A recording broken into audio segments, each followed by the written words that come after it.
इस रविवार 26 जनवरी 2005 को हम सब अपना 76वां प्रजासत्ताक दिन मनाने जा रहे हैं।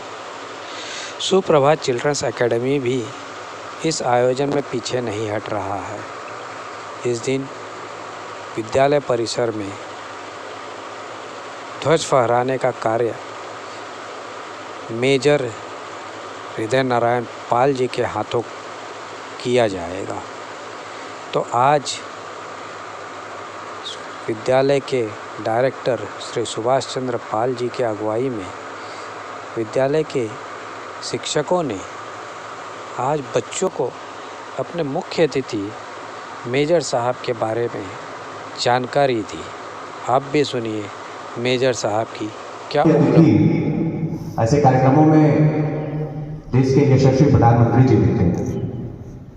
लाल किले की प्राचीर से जब गणतंत्र दिवस पर देश का प्रधानमंत्री बोलता है तो दुनिया में उसकी आवाज की खनक दिखाई देती है। वो एक अलग दौर है, वो एक अलग समय है। लेकिन इस छोटे से स्वरूप में एक विद्यालय में इस बार हमारे यहाँ कैंपस में कौन मुख्य अतिथि के रूप में आने वाले थे, आपके मन में इसको लेकर के कई प्रकार के सवाल होंगे। अभी इंजीनियर सर चर्चा कर रहे थे कि जिस व्यक्ति को हम लोग बुला रहे हैं,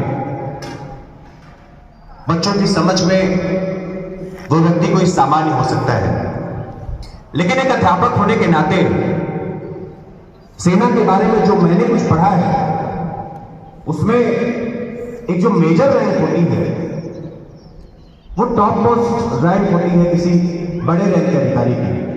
और एक ऐसे अधिकारी जो सेना में वर्तमान समय में कार्यरत हैं, ऐसे मेजर हरिनारायण पाल जी इस बार देश के क्षेत्रों में गणतंत्र दिवस पर अपने विद्यालय में बतौर चीफ गेस्ट आने वाले हैं। तो पूर्वज मैं उनका स्वागत करता हूं, लेकिन बच्चों ये जानना बड़ा जरूरी है कि जनरल बख्शी कौन था। शायद आपने नाम सुना होगा। जनरल थापा कौन था, शायद आपने नाम सुना होगा।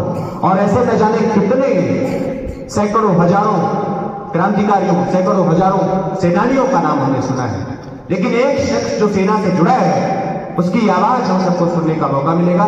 ऐसे हरिनारायण पाल जी का जन्म उत्तर प्रदेश के मऊ जिले के एक छोटे से गांव हल्दरपुर में हुआ था। आप ही की तरह सामान्य पढ़ाई लिखाई गांव के प्राथमिक विद्यालय से रही। चूंकि बचपन से बड़े कुशाग्र रहे तो 2001 में 6वीं की प्रवेश परीक्षा उन्होंने सैनिक स्कूल में दी। सैनिक स्कूल में प्रवेश परीक्षा देने के बाद उनका सिलेक्शन मिलिट्री स्कूल के लिए हो जाता है। 7 साल तक उन्होंने पूरी मजबूती के साथ, पूरी दृढ़ता के साथ पढ़ाई की और 2007 में NDA national defence academy level के एग्जाम होते हैं, उस एग्जाम को उन्होंने क्रैक किया और 2012 तक उन्होंने लगभग 4 सालों तक ट्रेनिंग की। देश के अलग अलग हिस्सों में जाकर के उन्होंने ट्रेन की और उसके बाद वो अपनी सेवा आज भी भारत सरकार के सेना में मेजर के तौर पर दे रहे हैं। सेवा के अंतिम समय में वो फिलहाल पूर्वोत्तर भारत में असम, मणिपुर, मेघालय, शिलोंग ऐसे तमाम क्षेत्रों में सेवा दे रहे हैं। राजस्थान जैसे रेतीली मिट्टियों में भी उन्होंने अपना सफर किया है। केरला में भी उन्होंने अपनी सेवा दी है और न सिर्फ इतना बल्कि ओटीए ऑफिसर ट्रेनिंग एकेडमी के बड़े ओहदे पर रहकर उन्होंने अपने जूनियर अधिकारियों को भी प्रशिक्षण देने का काम किया है।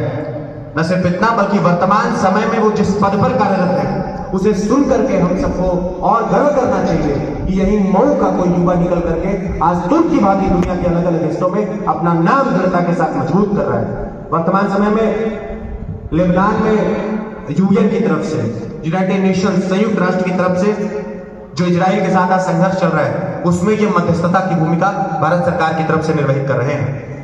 अगर व्यक्तिगत जीवन की बात करें तो उनका विवाह वागीशा नाम की एक महिला से हुआ है जो पेशे से कंप्यूटर इंजीनियर और डेटा साइंटिस्ट हैं। आपके 2 बेटे हैं जिनमें एक का नाम आदित्यवाल है। तो ये मेरे बताने का जो मोटिव था, ये जो मेरे बताने का उद्देश्य था, सिर्फ और सिर्फ इतना है कि जिस मुख्य अतिथि को हम लोग बुला रहे हैं वो कोई पॉलिटिशियन नहीं है, वो कोई सामान्य व्यक्ति नहीं है, वो सेना का नौजवान है। उसने जम्मू कश्मीर में सफर किया है, उसने केरला में अपनी सेवा दी है, उसने मणिपुर जैसे कटीले क्षेत्रों में अपनी सेवा दी है। तो मैं उम्मीद करता हूं कि एक छात्र होने के नाते आप उनसे प्रेरणा लेंगे, आप इंस्पायर होंगे और आप उनके जैसा बनने की कोशिश करेंगे।